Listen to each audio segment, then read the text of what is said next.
딸 지연이가 서류 뭉치를 제 앞으로 밀어냅니다. 성년 후견인 신청서라고 적혀 있더군요. 엄마를 위한 거예요. 그냥 여기 사인만 하면 돼요. 딸의 목소리가 이상하게 다급합니다. 제 손이 떨리며 펜을 집었어요. 하지만 서류를 자세히 보는 순간 성년 후견인이라는 낯선 단어가 눈에 들어왔습니다. 이게 무슨 뜻이니? 제가 고개를 들어 딸을 바라보자 지연이의 얼굴이 순식간에 굳어지더군요. 따뜻했던 눈빛이 차갑게 식어가는 게 느껴졌습니다. 엄마가 요즘 깜빡깜빡 하시잖아요. 이건 엄마 재산을 제가 안전하게 관리해 드리려고. 정말이지 그 순간 온몸에 소름이 돋았습니다. 내 딸이 지금 나한테 무슨 짓을 하려는 거지? 사실 몇 달 전만 해도 저는 참 평온한 노후를 보내고 있었습니다. 67세. 남편을 먼저 보내고 혼자 산 지 벌써 15년이 되었지만 그래도 나름 잘 버텨왔다고 자부했어요. 서울에 빌라 2채를 임대하고 있었고 지방에 작은 상가도 하나 있었습니다. 남편이 남긴 보험금과 제가 모은 돈을 조금씩 불려서 만든 재산이었죠. 매달 임대료가 들어오면 장부에 꼼꼼히 기록하고 세입자들 관리도 직접 했습니다. 누가 뭐래도 제 머리는 또렷했고 몸도 건강했어요. 아침마다 동네 공원을 한 바퀴 돌고 장도 보고 친구들과 개모임도 나가고 그렇게 바쁘게 살았습니다. 가끔 빈집에 혼자 있으면 외로울 때도 있었지만 그래도 딸 생각을 하면 마음이 따뜻해졌어요. 지연이가 행복하면 그걸로 됐지. 딸은 결혼해서 아이 둘을 키우며 살고 있었습니다. 자주 오지는 못했지만 한 달에 한두 번 정도는 얼굴을 보러 왔어요. 올 때마다 제가 미리 준비해둔 반찬을 싸가곤 했죠. 엄마, 이번 주도 반찬 싸가도 돼요? 애들이 엄마 음식을 너무 좋아한대요. 그럼 얼마든지 가져가라. 엄마가 더 해줄 테니까. 소소하지만 행복한 순간들이었습니다. 딸의 웃는 얼굴을 보는 것만으로도 충분했어요. 그런데 이상한 일이 시작된 건 석 달 전쯤이었습니다. 어느 날 지연이가 평소보다 일찍, 그것도 주중에 찾아왔어요. 보통은 주말에만 왔는데 말이죠. 반가운 마음에 얼른 현관문을 열었습니다. 어머 지연아, 오늘 무슨 일이야? 주중에 웬일이고? 그냥 엄마 얼굴 보고 싶어서요. 딸의 표정이 어딘가 어두워 보였어요. 눈 밑에 다크서클도 있고 얼굴도 수척해 보였습니다. 얘야, 무슨 일 있어? 얼굴이 안 좋아 보이는데. 아니에요 엄마, 그냥 요즘 좀 피곤해서요. 그날 지연이는 제 손을 꼭 잡고 이상하게 건강을 자꾸 물어봤어요. 엄마, 요즘 어디 아픈 데는 없으세요? 없지, 엄마 건강하다. 그럼 혹시 깜빡깜빡하는 거 없으세요? 물건을 어디 뒀는지 잊어버린다든지. 그런 건 없는데? 왜 그래 갑자기? 딸은 제 대답을 듣고 안도하는 듯한 표정을 지었습니다. 하지만 동시에 뭔가 실망한 것 같기도 했어요. 그때는 그냥 제 착각인 줄 알았습니다. 그날 이후로 딸의 방문이 부쩍 잦아졌습니다. 일주일에 한 번, 어떤 때는 일주일에 2번도 왔어요. 반가운 일이었지만 뭔가 석연치 않은 느낌이 들었습니다. 올 때마다 똑같은 질문을 반복했거든요. 엄마, 오늘 점심은 드셨어요? 먹었지. 김치찌개 끓여 먹었어. 그럼 어제는요? 어제는 뭐 드셨어요? 어제는 된장찌개 끓여 먹었지. 정말요? 엄마가 정확히 기억하세요? 딸의 눈빛이 이상했습니다. 마치 제가 틀린 대답을 하기를 기다리는 것 같았어요. 한 번은 제가 설거지를 하고 있는데 딸이 부엌으로 들어와서는 찬장문을 이리저리 열어보더군요. 엄마, 컵이 어디 있어요? 저기 선반 2번째 칸에 있잖니. 아, 맞네요. 엄마가 위치를 정확히 기억하시네요. 그 말투가 묘하게 기분 나빴습니다. 정확히 기억한다는 게 당연한 건데 왜 확인하듯이 물어보는 걸까요? 어느 날 저녁 딸이 거실 소파에 앉아 조심스럽게 말을 꺼냈습니다. 엄마, 혹시 재산 정리는 생각해 보셨어요? 순간 제 손에 들고 있던 찻잔이 덜컹 소리를 냈어요. 재산 정리? 그게 무슨 소리니? 아니, 그냥요. 엄마도 이제 나이가 있으시니까 미리미리 준비해 두시는 게 좋을 것 같아서요. 엄마 아직 건강해. 무슨 재산 정리를 벌써부터. 그래도요, 엄마. 혹시 모르잖아요. 갑자기 무슨 일이 생기면. 딸의 목소리가 점점 작아졌습니다. 제 표정이 굳어지는 게 보였나 봐요. 정말이지 그 순간만큼은 기분이 묘했습니다. 딸이 제 재산을 걱정하는 건지 아니면 정말 제 건강을 걱정하는 건지 헷갈리더군요. 며칠 후 제 오랜 친구 순이 언니가 전화를 걸어왔어요. 영수가, 너희 지연이가 나한테 전화했더라. 지연이가? 왜? 내 건강을 물어보더라고. 요즘 영숙이 좀 이상하지 않냐고. 깜빡깜빡 하는 거 없냐고 말이야. 순간 등줄기가 서늘해졌습니다. 나 이상한 거 없는데. 나도 그렇게 말했지. 내가 지난주 개모임에서 계산도 정확하게 다 했고 전혀 이상한 게 없다고 말이야. 그런데 지연이가 자꾸 그러는 거야. 엄마가 집에서는 다르다고. 전화를 끊고 나서 한동안 멍하니 앉아 있었습니다. 찻잔을 들고 한 모금 마셨지만 목으로 넘어가지 않았어요. 지연이가 왜 그런 거짓말을 하는 걸까? 그날 밤 잠이 오지 않았습니다. 천장을 바라보며 딸의 얼굴이 자꾸 떠올랐어요. 어렸을 때 제 품에 안겨 웃던 모습, 학교에서 상 받아오던 날 자랑스러워하던 모습, 결혼식 날 하얀 드레스를 입고 행복해하던 모습. 그런 딸이 왜 거짓말까지 하면서 저를 이상한 사람으로 만들려고 하는 걸까요? 침대 옆 서랍을 열어 부동산 등기권리증을 꺼내봤습니다. 남편과 함께 그리고 혼자서 악착같이 모은 재산의 증표들이었죠. 손으로 쓰다듬으며 생각했어요. 설마 지연이가 이걸 노리는 건 아니겠지? 아니야, 그럴 리 없어. 내 딸은 그런 아이가 아니야. 하지만 가슴 한편에서 불안이 자꾸만 커져갔습니다. 다음 날 아침 사촌 언니한테서 전화가 걸려왔습니다. 영수가, 요즘 몸은 좀 어때? 지연이가 걱정하더라고. 언니, 나 멀쩡해. 아무 이상 없어. 그래도 병원 한번 가보는 게 어때? 나이 들면 모르는 사이에 이상이 생길 수도 있잖아. 전화를 끊고 나니 기분이 이상했습니다. 사촌 언니가 왜 갑자기 병원 이야기를 꺼내는 걸까요? 그날 오후 이번엔 시누이한테서 연락이 왔어요. 아주머니, 제가 들었는데 요즘 좀 힘드시다면서요? 혼자 사시니까 관리가 안 되시는 거 아니에요? 무슨 소리야? 나 혼자서도 잘 살고 있어. 지연이가 그러던데 요즘 같은 말 반복하시고 물건도 자주 잃어버리신다면서요? 순간 화가 치밀어 올랐습니다. 그런 적 없어. 나 멀쩡하다고. 아이고, 화내지 마세요. 그냥 걱정돼서 그러는 거예요. 전화를 끊고 나서 손이 부들부들 떨렸어요. 지연이가 도대체 주변 사람들한테 무슨 말을 퍼뜨리고 다니는 걸까요? 거실 탁자 위에 놓인 가계부를 펼쳐봤습니다. 매일 아침 쓰는 일기장도 꺼내봤어요. 제 글씨는 또박또박했고 날짜도 정확했습니다. 임대료 입금 내역도 빠짐없이 기록되어 있었죠. 나는 정상이야. 아무 문제 없어. 하지만 주변 사람들의 시선이 달라지기 시작했습니다. 일주일 후 지연이가 또 찾아왔어요. 이번엔 사위 상우까지 데리고 왔더군요. 엄마, 우리 큰 병원에서 정밀 검사 한번 받아요. 요즘 건강검진도 안 받으셨잖아요. 나 작년에 받았어. 아무 이상 없다고 나왔고. 사위가 옆에서 거들었습니다.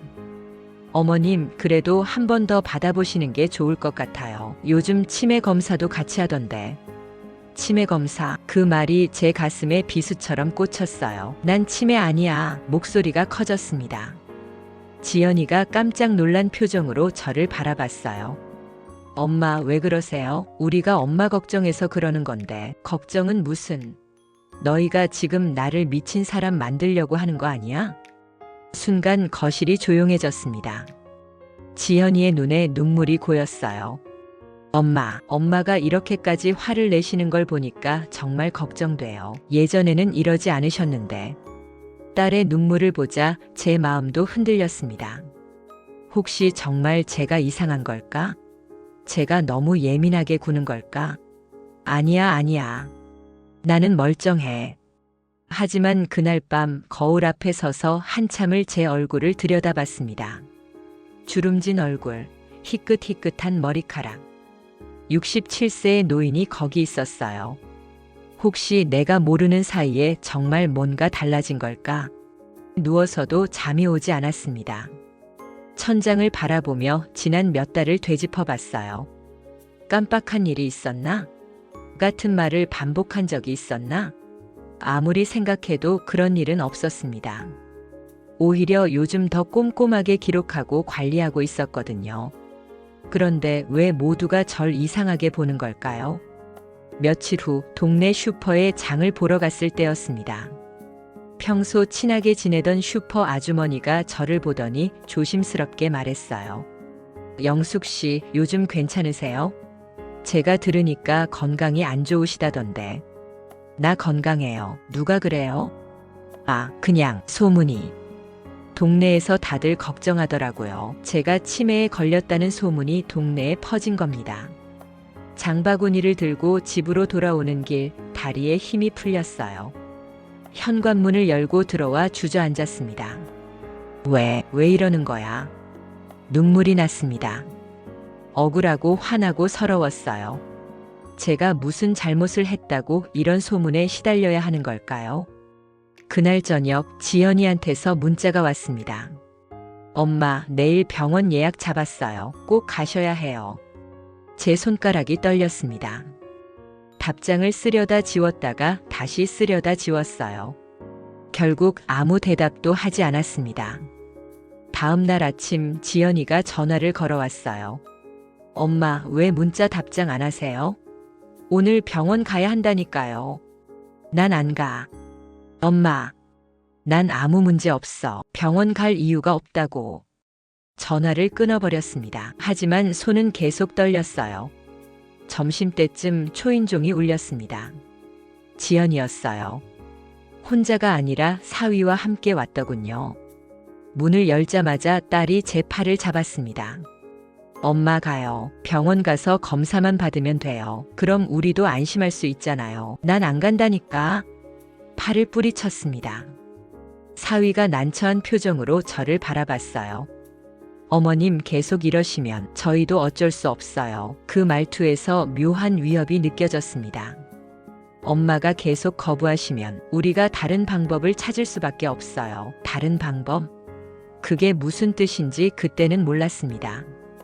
하지만 딸의 눈빛에서 뭔가 단단히 결심한 게 느껴졌어요. 현관문을 닫고 나서 한참을 그 자리에 서 있었습니다. 온몸이 후들거렸어요. 내 딸이 날 어떻게 하려는 거지? 그날 밤 순이 언니한테 전화를 걸었습니다. 언니, 나 무서워. 전화기 너머로 흐느끼는 제 목소리가 들렸어요. 순이 언니가 다급하게 물었습니다. 영수가 무슨 일이야? 왜 울어? 지연이가 나를 병원에 데려가려고 해. 자꾸 치매 검사를 받으래. 뭐? 그게 무슨 소리야? 나 정말 이상한 걸까? 내가 모르는 사이에 치매에 걸린 걸까? 순이 언니가 단호하게 말했습니다. 영수가 정신 차려. 너 멀쩡해. 지난주에도 우리 개모임에서 계산 정확하게 다 했잖아. 카드값도 내가 다 계산했고 다음 모임 장소도 내가 정했어. 그게 치매야? 그런데 왜 지연이는 자꾸 뭔가 이상해. 내가 한번 알아볼게. 전화를 끊고 나서도 한참을 멍하니 앉아 있었습니다. 밤하늘을 올려다봤어요. 별이 보이지 않는 캄캄한 밤이었습니다. 여보, 우리 딸이 왜 이러는 걸까? 죽은 남편이 그리웠습니다. 만약 남편이 살아있었다면 이런 일이 벌어지지 않았을 텐데. 침대에 누워 눈을 감았지만 잠은 오지 않았어요. 딸의 얼굴이 자꾸 떠올랐습니다. 아기였을 때 제 손가락을 꼭 쥐고 웃던 모습. 초등학교 입학식 날 새 가방을 메고 신나하던 모습. 대학 합격하고 기뻐하던 모습. 그 모든 순간이 거짓말처럼 느껴졌습니다. 내가 뭘 잘못한 걸까? 내가 딸을 어떻게 키웠길래. 그 사이 지연이는 하루에 2~3번씩 전화를 걸어왔어요. 엄마, 병원 예약 또 잡았어요. 이번엔 꼭 가셔야 해요. 받지 않았습니다. 문자도 수십 통이 왔지만 읽지 않았어요. 하지만 집안에 혼자 있으니 점점 더 외로웠습니다. 친구들한테 연락하기도 두려웠어요. 혹시 그들도 절 이상하게 볼까봐. 냉장고 문을 열어봤습니다.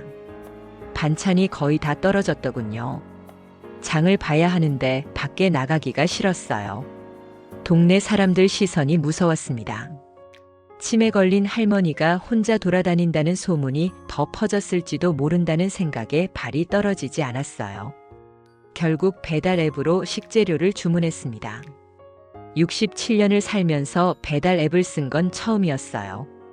순이 언니가 예전에 가르쳐준 대로 스마트폰을 꾹꾹 눌러가며 주문했습니다. 오빠, 나 이런 것도 할 수 있다고. 치매 환자가 이걸 할 수 있겠어? 하지만 그런 생각을 하는 제 자신이 한심하게 느껴졌어요. 왜 제가 스스로에게 증명해야 하는 걸까요? 그날 오후 또 초인종이 울렸습니다. 이번엔 조카 민수였어요. 고모, 저예요. 문 좀 열어주세요. 문을 열자 민수가 걱정스러운 얼굴로 들어왔습니다. 고모, 지연 누나한테 들었어요. 요즘 많이 힘드시다면서요?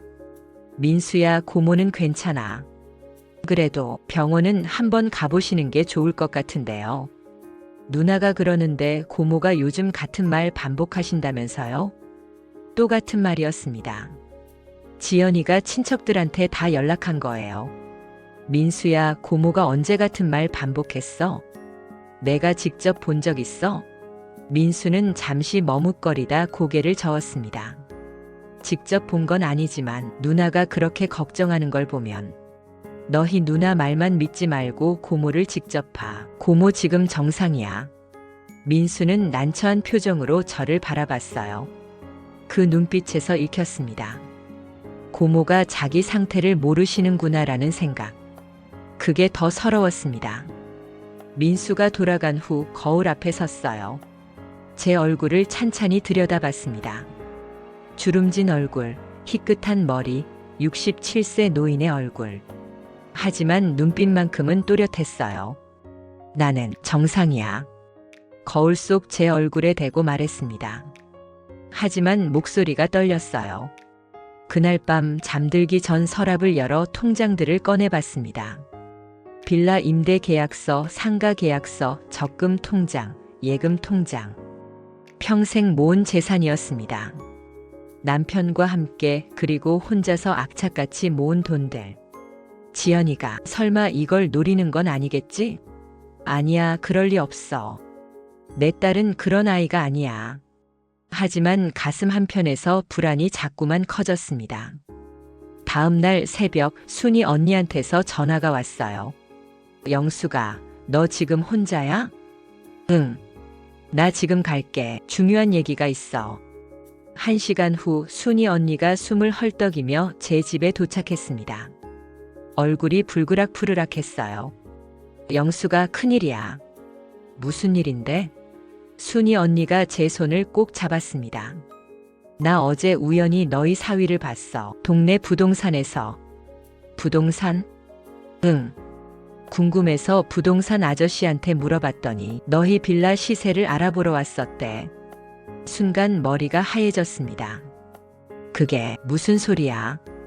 그리고 내가 아는 변호사 사무실 직원한테도 물어봤어. 너희 딸이 최근에 성년후견인 제도에 대해 문의했었대. 성년후견인, 그 단어가 귓가에 맴돌았습니다. 성년후견인이 뭔데? 순이 언니가 심각한 표정으로 설명했습니다. 치매나 정신질환이 있는 노인의 재산을 자녀가 법적으로 관리할 수 있게 하는 제도야. 쉽게 말하면 내가 판단 능력이 없다고 인정되면 지연이가 내 재산을 마음대로 관리할 수 있게 되는 거지. 온몸에 소름이 돋았습니다.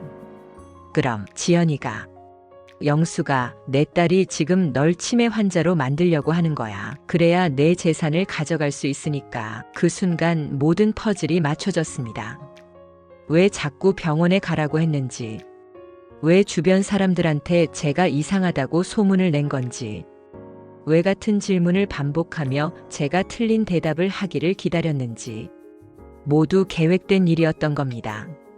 안 돼, 그럴 리 없어. 지연이가 그럴 리. 하지만 부정할 수 없었어요. 모든 게 너무 명확했습니다. 순이 언니가 제 어깨를 감싸 안았습니다. 영수가 울지 마. 우리가 이길 수 있어. 어떻게 이겨?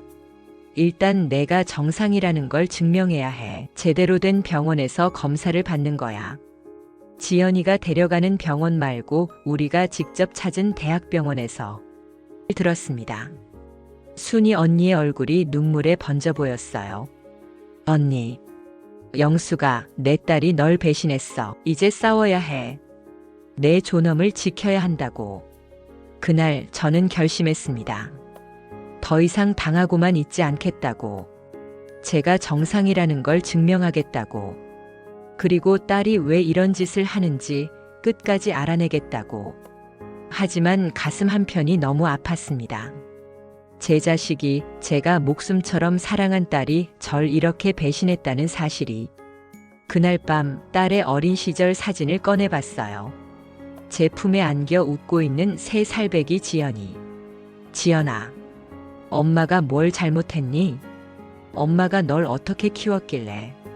사진을 가슴에 안고 한참을 울었습니다. 다음 날 아침 순이 언니가 다시 찾아왔어요. 이번엔 한 남자를 데리고 왔습니다. 영수가 소개할 사람이 있어. 변호사 김태준 씨야. 40대로 보이는 남자가 공손하게 인사했습니다. 안녕하세요, 김영숙 여사님. 순이님한테 사정을 들었습니다. 변호사님, 제가 정말 변호사까지 써야 하는 건가요?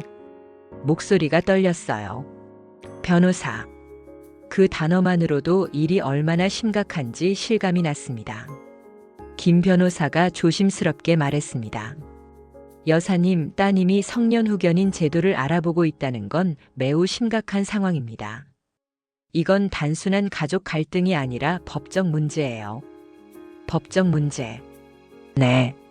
만약 따님이 성년후견인 신청을 하고 병원에서 여사님께 인지능력 저하 소견이 나오면 여사님의 재산은 따님의 관리하에 들어가게 됩니다. 순간 숨이 막혔습니다. 그럼 제 돈을 제 마음대로 못 쓴다는 거예요? 그렇습니다. 통장도 부동산도 모두 후견인의 동의 없이는 처분할 수 없게 됩니다. 김 변호사가 서류 몇 장을 꺼내 보여줬어요. 이게 성년후견인 제도 관련 자료입니다. 원래는 치매 환자나 정신질환자를 보호하기 위한 좋은 제도인데 악용하는 사례가 많습니다. 서류를 들여다봤어요. 글자들이 눈에 들어오지 않았습니다. 제가 어떻게 해야 하죠? 순이 언니가 제 손을 꼭 잡았습니다. 영수가 일단 대학병원에서 정밀 검사를 받아야 해. 내가 정상이라는 의료 기록을 남겨야 한다고. 김 변호사가 고개를 끄덕였습니다. 맞습니다. 제가 신뢰할 수 있는 대학병원 정신과 교수님과 연결해 드리겠습니다. 거기서 인지능력 검사, 치매 검사 등을 종합적으로 받으시면 됩니다. 정신과. 그 단어가 마음에 걸렸어요. 정신과에 간다는 것 자체가 뭔가 문제가 있다는 걸 인정하는 것 같아서. 하지만 달리 방법이 없었습니다. 알겠습니다. 검사 받을게요. 김 변호사가 명함을 건네며 말했습니다. 그리고 여사님, 지금부터는 따님과의 대화를 모두 녹음하세요. 나중에 증거로 쓸 수 있습니다. 녹음. 제 딸과의 대화를. 가슴이 무너져 내리는 것 같았어요. 내 딸과의 대화를 증거로 남겨야 하다니. 그날 오후 순이 언니와 함께 대학병원에 갔습니다. 정신건강의학과. 그 간판을 보는 것만으로도 마음이 무거웠어요. 진료실에 들어가자 40대 후반으로 보이는 여자 교수님이 따뜻하게 맞아주셨습니다. 김영숙님, 오늘 어떻게 오셨어요? 한참을 말을 못하다가 결국 모든 걸 쏟아냈습니다. 딸이 저를 치매 환자로 만들려고 한다는 것. 주변에 거짓말을 퍼뜨렸다는 것, 재산을 노리는 것 같다는 것. 교수님은 진지하게 들어주셨어요. 많이 힘드셨겠어요. 오늘은 기본적인 인지능력 검사를 해보겠습니다. 검사가 시작되었습니다. 간단한 질문들이었어요. 오늘이 며칠이죠? 2024년 11월 6일입니다. 지금 계절은요? 가을이요. 100에서 7씩 빼보세요. 93, 86, 79, 72. 술술 대답이 나왔습니다. 그림을 보고 이름 맞히기, 단어 기억하기, 시계 그리기. 모든 검사를 무리 없이 통과했어요. 교수님이 미소를 지으며 말했습니다. 김영숙님, 인지능력에 전혀 문제가 없으시네요. 67세 치고 오히려 매우 우수한 편입니다. 그 말을 듣는 순간 눈물이 왈칵 쏟아졌습니다. 정말 제가 정상이에요? 네, 물론이죠. 치매의 징후도 전혀 보이지 않습니다. 순이 언니가 제 어깨를 두드려줬어요. 저는 한참을 울었습니다. 안도감 때문이기도 했지만 동시에 너무 억울했어요. 왜 제가 이런 검사까지 받아야 하는 건지, 왜 제 딸이 절 이렇게까지 몰아붙인 건지. 교수님이 조심스럽게 말했습니다. 따님이 성년후견인 제도를 알아보셨다고요? 그건 매우 심각한 문제예요. 혹시 따님과 경제적 문제가 있으신가요? 잘 모르겠어요. 딸이 무슨 일이 있는지. 변호사님과 상의하셔서 법적으로 대응하시는 게 좋겠어요. 제가 진단서를 써드릴 테니 그걸 증거로 쓰세요. 병원을 나오는 길 제 손에는 인지기능 정상 소견서가 들려 있었습니다. 순이 언니가 말했습니다. 영수가, 이제 우리가 이길 수 있어. 언니. 근데 난 왜? 딸이 왜 이러는지 알고 싶어. 무슨 일이 있는지. 내가 뭘 도와줄 수 있는지.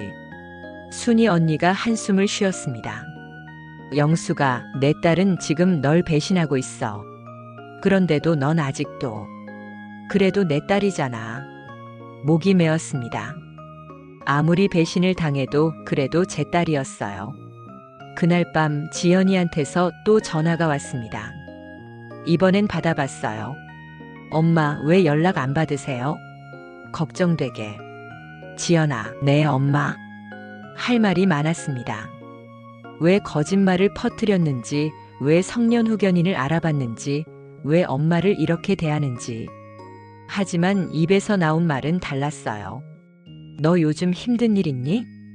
전화기 너머로 딸의 숨소리가 들렸습니다. 잠시 침묵이 흘렀어요. 아니에요, 엄마. 괜찮아요. 지연아, 엄마한테 솔직하게 말해봐. 무슨 일 있으면 도와줄게. 엄마. 딸의 목소리가 떨렸습니다. 뭔가 말하려다 참는 것 같았어요. 하지만 곧 목소리가 다시 차갑게 식었습니다. 엄마, 그냥 병원이나 같이 가요. 그게 엄마를 위한 거예요. 전화가 끊겼습니다. 핸드폰을 내려놓고 한참을 멍하니 앉아 있었어요. 지연아, 엄마한테 말해줘. 무슨 일이 있는 건지. 일주일 후 순이 언니가 급하게 전화를 걸어왔습니다. 영수가, 큰일이야. 너희 사위 이상호, 걔 빚이 엄청나대. 빚? 응. 내가 아는 사람이 금융권에서 일하는데 알아봤더니 5억이나 된대. 사채까지 손댔다고. 5억. 그 액수에 현기증이 났습니다. 5억이나. 그래서 내 재산을 노리는 거야. 내 빌라 2채랑 상가 합치면 시세가 10억은 넘잖아. 무릎에 힘이 풀렸습니다. 소파에 주저앉았어요. 그럼 지연이가, 내 딸이 남편 빚 때문에 널 팔려고 하는 거야, 영수가. 전화를 끊고 나서 한참을 그 자리에 앉아 있었습니다. 5억. 사위의 빚. 제 재산. 모든 게 연결되었습니다. 왜 갑자기 방문이 잦아졌는지, 왜 재산 정리를 물어봤는지, 왜 저를 치매 환자로 만들려고 했는지. 돈. 결국 돈 때문이었습니다. 그날 저녁 지연이가 예고 없이 집에 찾아왔어요. 이번엔 혼자였습니다. 현관문을 열자 딸이 초췌한 얼굴로 서 있었어요. 눈 밑에 다크서클이 짙었고 머리도 푸석푸석했습니다. 엄마, 들어가도 돼요? 말없이 문을 열어줬습니다. 딸이 거실로 들어와 소파에 앉았어요. 한동안 아무 말도 없었습니다. 저도 딸도. 먼저 입을 연 건 제가 아니라 지연이었어요. 엄마, 미안해요. 뭐가? 나요. 딸의 목소리가 떨렸습니다. 고개를 숙인 채 손을 꼭 쥐고 있더군요. 지연아, 엄마한테 솔직하게 말해봐. 너 지금 무슨 일 있지? 사위가 빚이 있다며? 5억이라던데. 딸의 얼굴이 하얗게 질렸습니다. 고개를 확 들어 저를 바라봤어요. 엄마가 어떻게? 그래서 엄마 재산을 노린 거야? 그래서 엄마를 치매 환자로 만들려고 한 거야? 목소리가 떨렸습니다. 참으려고 했지만 눈물이 났어요. 딸이 고개를 떨구며 울기 시작했습니다. 엄마, 죄송해요. 정말 죄송해요. 성년 후견인 제도까지 알아봤다며? 엄마 정신 나갔다고 신고해서 엄마 재산 통제하려고 했다며? 엄마, 나도 어쩔 수 없었어요. 어쩔 수 없다고. 제 엄마를 미친 사람으로 만드는 게 어쩔 수 없었다고 소리쳤습니다. 태어나서 딸한테 이렇게 큰 소리 낸 건 처음이었어요. 지연이가 무너져 내리며 울부짖었습니다. 엄마, 우리 망해요. 상우 오빠 사업 망하고 빚쟁이들이 매일 전화하고 애들 학원비도 못 내고 나도 미칠 것 같았어요. 그래서 엄마를 팔아넘기려고 한 거야? 아니에요. 그게 아니라. 그럼 뭐야? 엄마 재산을 빼앗으려고 한 거 맞잖아. 딸이 얼굴을 가리고 흐느꼈습니다. 처음엔 그냥 도움을 청하려고 했어요. 근데 엄마가 재산 정리 얘기만 나오면 싫어하시잖아요. 그래서 거짓말을 퍼뜨린 거야? 엄마가 치매라고. 상우 오빠가 변호사 선임해서 성년 후견인 제도를 알아보래서 그렇게 하면 합법적으로 엄마 재산을 관리할 수 있다고. 더 이상 들을 수 없었습니다. 귀를 막고 싶었어요. 나가. 엄마. 나가라고 했어. 당장 나가. 딸이 울면서 일어났습니다. 현관으로 걸어가다 멈춰 서더니 돌아봤어요. 엄마. 정말 죄송해요. 나도 정말 힘들었어요. 힘들면 엄마한테 솔직하게 말했어야지. 왜 엄마를 속이고 거짓말을 퍼뜨리고 미친 사람으로 만들려고 했어? 넌 엄마가 사랑스러워서 온 게 아니었어. 엄마 돈이 필요해서 온 거였지. 그 말에 딸의 얼굴이 일그러졌습니다. 엄마, 그런 말씀 하지 마세요. 사실이잖아. 사위 빚 5억 갚으려고 엄마 재산 10억이 필요했던 거잖아. 딸이 아무 말도 하지 못했습니다. 고개를 숙인 채 문을 열고 나갔어요. 문이 닫히는 소리가 유난히 크게 들렸습니다. 혼자 남은 거실에서 주저앉았어요. 온몸이 후들거렸습니다. 내 딸이 날 돈으로만 본 거야. 그날 밤 딸의 어린 시절 앨범을 꺼내봤습니다. 100일 사진, 첫돌 사진, 유치원 입학 사진, 초등학교 운동회 사진. 사진 속 지연이는 환하게 웃고 있었어요. 제 손을 꼭 잡고 있었고요. 지연아, 우린 언제부터 이렇게 된 거니?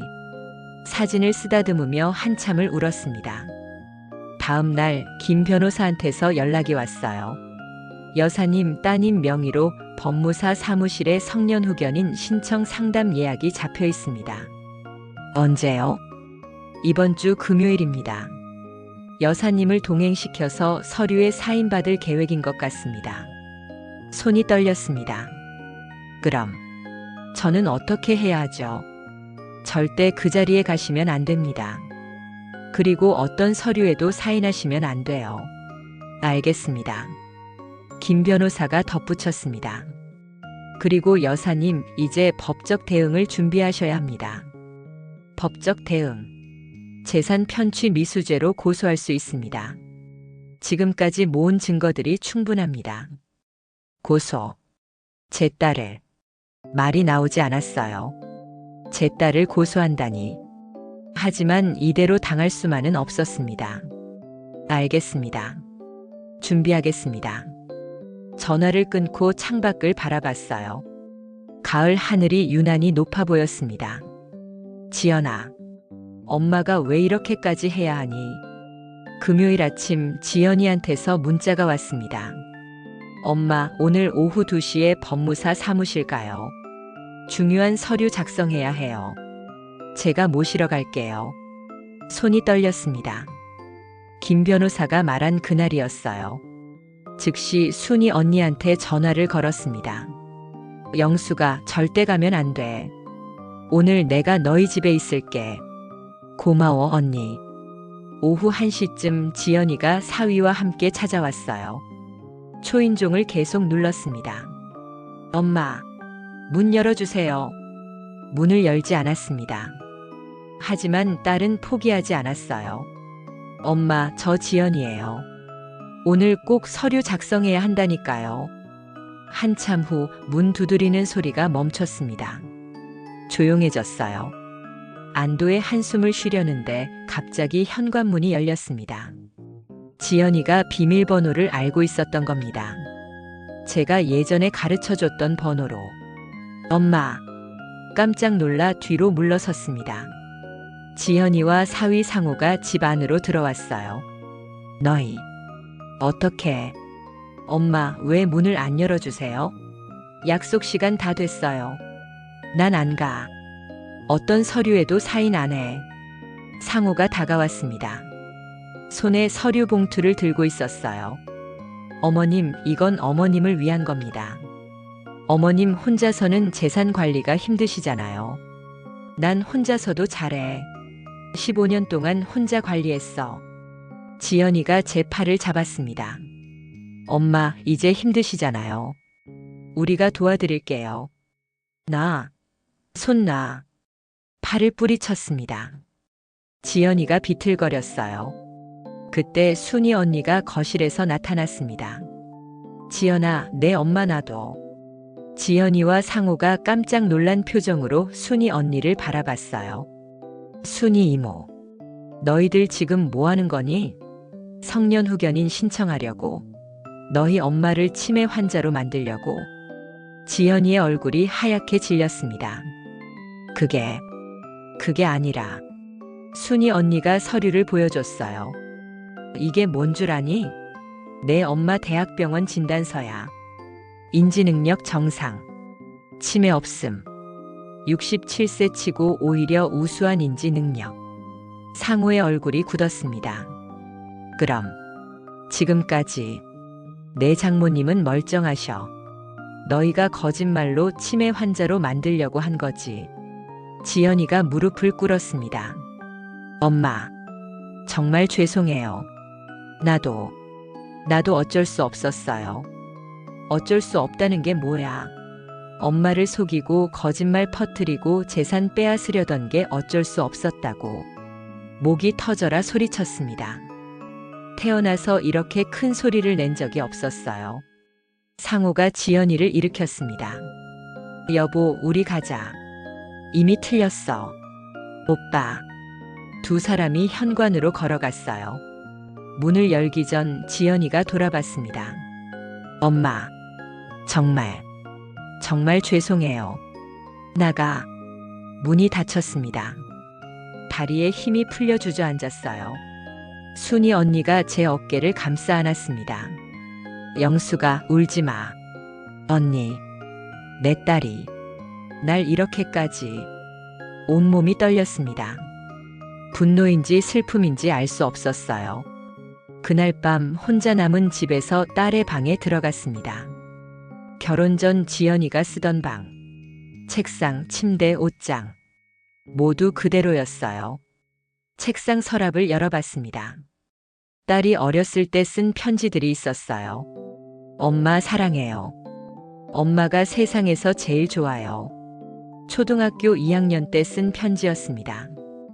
삐뚤빼뚤한 글씨로 편지를 가슴에 안고 한참을 울었습니다. 지연아, 그때 그 마음은 다 어디 갔니? 엄마를 사랑한다던 그 마음은. 일주일 후 김 변호사 사무실에서 만났습니다. 여사님, 고소장을 접수할 준비가 되었습니다. 재산 편취 미수죄로. 증거는 충분합니다. 대학병원 진단서, 증인 진술, 법무사 사무실 상담 기록까지. 손이 떨렸습니다. 고소장. 제 딸의 이름이 적힌 고소장. 변호사님, 제가 정말 이렇게까지 해야 할까요? 김 변호사가 진지하게 말했습니다. 여사님, 만약 여기서 멈추시면 따님은 또 시도할 겁니다. 이번엔 더 교묘하게 법적으로 선을 그어야 합니다. 그래야 여사님의 재산과 존엄을 지킬 수 있어요. 그날 밤 지연이한테서 전화가 왔습니다. 엄마, 저예요. 엄마, 제발 한 번만 만나주세요. 제대로 사과하고 싶어요. 한참을 생각하다 대답했습니다. 내일 우리 집으로 와. 혼자. 다음 날 오후 지연이가 왔어요. 얼굴이 많이 상해 있었습니다. 거실 소파에 마주 앉았습니다. 한동안 아무도 말이 없었어요. 먼저 입을 연 건 지연이었습니다. 엄마, 정말 죄송해요. 변명의 여지가 없어요. 상우 오빠 사업이 망하고 빚쟁이들이 집까지 찾아오고 애들은 학원비를 못 내서 학원을 그만뒀어요. 딸의 목소리가 떨렸습니다. 나도 미칠 것 같았어요. 매일 밤 잠을 못 자고 이혼까지 생각했어요. 그래서 엄마를 팔아넘기려고 한 거야? 죄송해요. 상우 오빠가 성년후견인 제도를 알려줬어요. 합법적으로 엄마 재산을 관리할 수 있다고. 처음엔 정말 엄마를 도와드리려고 그렇게 생각했어요. 엄마 혼자 계시니까 위험하다고. 거짓말 마. 넌 엄마 재산이 필요했던 거야. 사위 빚 5억 갚으려고. 지연이가 고개를 떨구었습니다. 맞아요. 엄마 재산이 필요했어요. 엄마 빌라 2채 팔면 빚을 갚을 수 있을 것 같았어요. 그래서 엄마를 치매 환자로 만들려고 했어. 주변에 거짓말 퍼뜨리고. 상우 오빠가 그렇게 하면 더 쉽다고. 엄마가 판단 능력이 없다는 진단만 받으면 더 이상 듣고 싶지 않았습니다. 책상 서랍에서 서류를 꺼냈어요. 대학병원 진단서, 변호사 의견서, 그리고 고소장. 이게 뭔지 알아? 지연이의 얼굴이 하얗게 질렸습니다. 고소장. 재산 편취 미수죄. 너를 고소할 거야. 엄마 재산을 빼앗으려고 한 것. 거짓말로 엄마를 치매 환자로 만들려고 한 것. 전부 범죄야. 지연이가 무릎을 꿇었습니다. 엄마, 제발 용서해 주세요. 고소만은 하지 말아 주세요. 왜 용서해야 해? 넌 엄마한테 뭘 해줬는데? 엄마, 나도 엄마 딸이에요. 제발. 내 딸이면 엄마를 이렇게 대했어야 했어? 엄마를 미친 사람으로 만들고 재산을 빼앗으려고 하는 게 딸이 할 짓이야? 지연이가 울부짖었습니다. 죄송해요. 정말 죄송해요. 나도 잘못한 거 알아요. 그 모습을 보자 가슴이 무너져 내렸습니다. 아무리 저를 배신했어도 무릎 꿇고 우는 딸을 보니 마음이 아팠어요. 일어나. 엄마. 일어나라고 했어. 지연이가 천천히 일어났습니다. 눈이 퉁퉁 부어 있었어요. 한참을 딸을 바라봤습니다. 제 뱃속에서 나온 딸. 제가 품에 안고 키운 딸. 지연아, 엄마가 너한테 뭘 잘못했니? 아니에요. 엄마 잘못 없어요. 그럼 왜 엄마한테 이렇게까지 한 거야? 눈물이 났습니다. 참으려고 했지만 흘러내렸어요. 엄마가 돈이 많으면 그냥 주면 되는 거잖아. 왜 엄마를 속이고 거짓말하고 치매 환자로 만들려고 했어? 죄송해요. 엄마가 재산 얘기만 나오면 싫어하셔서 다른 방법이 없었어요. 다른 방법이 없어서 엄마를 배신한 거야? 지연이가 아무 말도 하지 못했습니다. 서류를 다시 집어들었어요. 고 소장, 엄마는 이걸 접수할 거야. 엄마, 하지만 조건이 있어. 지연이가 고개를 들었습니다. 첫째, 너는 앞으로 엄마 재산에 대해 어떤 기대도 하지 마. 엄마 재산은 엄마가 알아서 정리할 거야.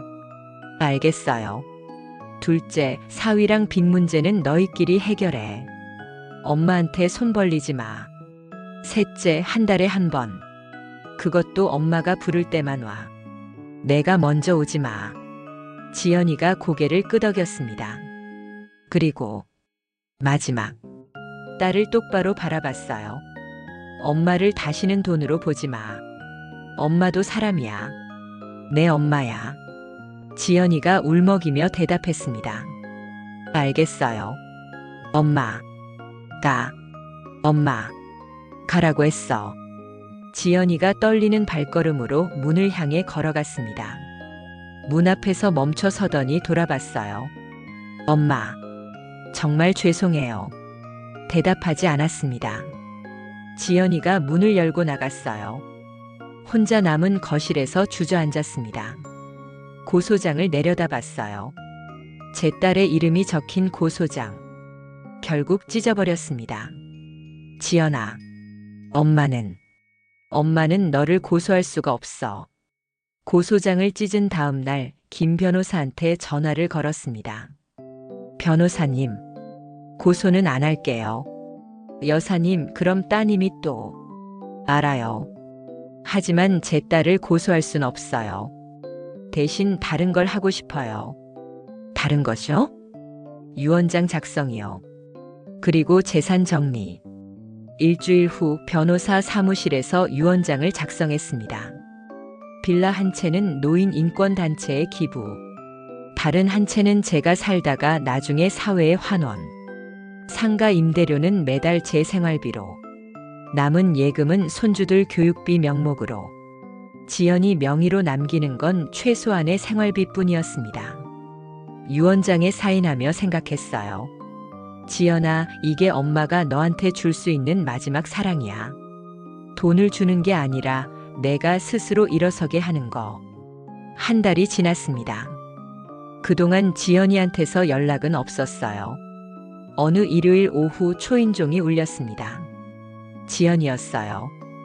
혼자였습니다. 엄마가 부르지 않았는데. 알아요. 그냥 엄마 얼굴이 보고 싶어서. 한참을 망설이다 문을 열어줬습니다. 거실로 들어온 딸이 큰 가방을 내려놓았어요. 엄마가 좋아하시는 나물 반찬 만들어 왔어요. 그리고 이거. 작은 상자를 꺼냈습니다. 열어보니 손편지와 사진이 들어있었어요. 내가 어렸을 때 엄마랑 찍은 사진들. 엄마 집에서 가져간 거 돌려드려요. 사진들을 보니 눈시울이 뜨거워졌습니다. 돌잔치 사진, 입학식 사진, 소풍 갔을 때 사진. 모두 지연이가 어렸을 때 찍은 거였어요. 이걸 왜? 엄마. 나 요즘 매일 이 사진 보면서 울었어요. 내가 얼마나 큰 잘못을 했는지. 지연이가 눈물을 닦았습니다. 상우 오빠랑 이혼하기로 했어요. 뭐? 오빠 빚 때문에 시작된 일이었지만 결국 내 선택이었어요.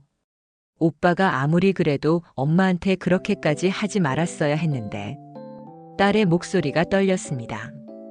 나 혼자 애들 키우기로 했어요. 힘들겠지만 그게 맞는 것 같아요. 뭐라고 말해야 할지 몰랐습니다. 힘들 텐데. 괜찮아요. 제가 일하면 돼요. 엄마 재산은 생각 안 해요. 정말이에요. 지연이가 제 손을 잡았습니다. 엄마 정말 죄송했어요. 그리고 사랑해요. 그 말을 들으니 눈물이 났어요.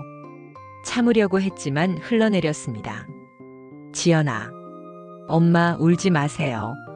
엄마가 엄마가 너한테 뭘 잘못해서 이렇게 됐는지 모르겠어. 아니에요. 엄마 잘못 없어요. 다 내가 잘못한 거예요. 한참을 울었습니다. 딸도 같이 울었어요. 지연아, 엄마는 너를 용서할 수가 없어. 알아요. 하지만 딸을 바라봤습니다. 눈물 범벅이 된 얼굴을 보니 가슴이 아팠어요. 그래도 넌 내 딸이야. 어쩔 수 없이. 지연이가 고개를 숙였습니다. 엄마, 앞으로 엄마랑 너는 예전처럼 될 순 없어. 그건 내가 깨트린 거야. 알아요. 하지만 가끔, 정말 가끔, 보고 싶으면 와. 손주들이 보고 싶으니까. 지연이가 고개를 들었어요. 눈에 희망이 보였습니다. 정말요? 대신 엄마가 부를 때만. 그리고 재산 얘기는 절대 하지 마. 약속할 수 있어? 약속할게요. 엄마. 그날 지연이는 1시간 정도 있다 갔습니다. 많은 이야기를 나누지는 않았어요. 그냥 차 한 잔 마시고 손주들 근황 듣고 그렇게 조용히 시간을 보냈습니다. 딸이 돌아간 후 창밖을 바라봤어요. 가을 하늘이 높고 푸르렀습니다. 이게 맞는 건가? 내가 너무 약한 건가? 하지만 가슴 한편이 조금 가벼워진 것도 사실이었어요. 며칠 후 순이 언니와 카페에서 만났습니다. 영수가 지연이 만났다며? 응. 잠깐. 너 괜찮아? 또 속는 거 아니야? 아니야. 이번엔 달라. 정말? 고개를 끄덕였습니다. 나도 알아. 지연이를 예전처럼 믿을 순 없다는 거. 하지만, 그래도 내 딸이잖아. 배 아파 낳은 딸. 아무리 날 배신해도 아무리 상처를 줘도 목이 메었습니다. 엄마가 딸을 완전히 버릴 순 없더라고. 순이 언니가 제 손을 잡아줬어요. 영수가 내 마음 이해해. 하지만 조심해야 해. 알아. 이번엔 똑똑히 선을 그었어. 재산 정리도 다 끝냈고 유언장과 재산 정리 이야기를 해줬더니 순이 언니가 고개를 끄덕였습니다.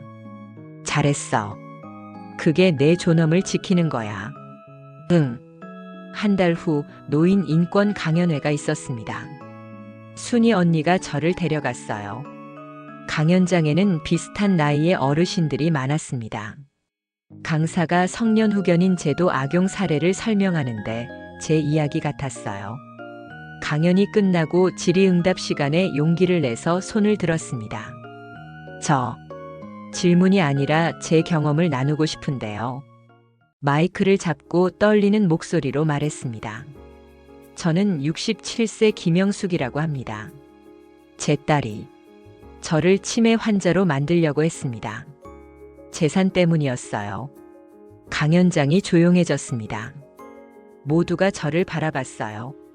처음엔 제가 정말 이상한 줄 알았어요. 하지만 친구분 도움으로 진실을 알게 됐고 병원에서 정상 판정을 받았습니다. 목소리가 떨렸지만 계속 말했습니다. 여러분, 자식이라고 해서 다 믿으면 안 됩니다. 노인도 권리가 있어요. 우리도 존엄이 있어요. 사람들이 박수를 쳤습니다. 어떤 분은 눈물을 닦고 있었어요. 강연이 끝나고 여러분들이 다가와 제 손을 잡아주셨습니다. 저도 비슷한 일을 겪었어요. 용기 내주셔서 고마워요. 그날 저는 깨달았습니다. 제가 겪은 일이 저만의 일이 아니라는 것을. 집에 돌아와 일기를 썼습니다. 오늘 나는 내 이야기를 했다. 부끄러운 이야기지만 누군가에게는 도움이 될 수 있는 이야기. 내 딸이 날 배신했지만 나는 무너지지 않았다. 그리고 아직도 딸을 사랑한다. 이게 모순일까? 아니다. 이게 엄마의 마음이다. 계절이 바뀌어 겨울이 왔습니다. 어느 추운 날 현관 앞에 택배 상자가 하나 놓여 있었어요. 보낸 사람은 지연이었습니다. 열어보니 손뜨개 목도리와 손편지가 들어 있었어요. 엄마, 추운데 감기 조심하세요. 이 목도리는 제가 직접 뜬 거예요. 서툴지만 엄마 생각하며 한 땀 한 땀 떴어요. 사랑합니다. 목도리를 목에 둘러봤습니다. 조금 삐뚤었지만 따뜻했어요. 거울을 보니 67세 할머니가 서 있었습니다. 주름진 얼굴이지만 눈빛만큼은 또렷했어요. 나는 이겼다. 내 존엄을 지켰다. 하지만 동시에 생각했습니다.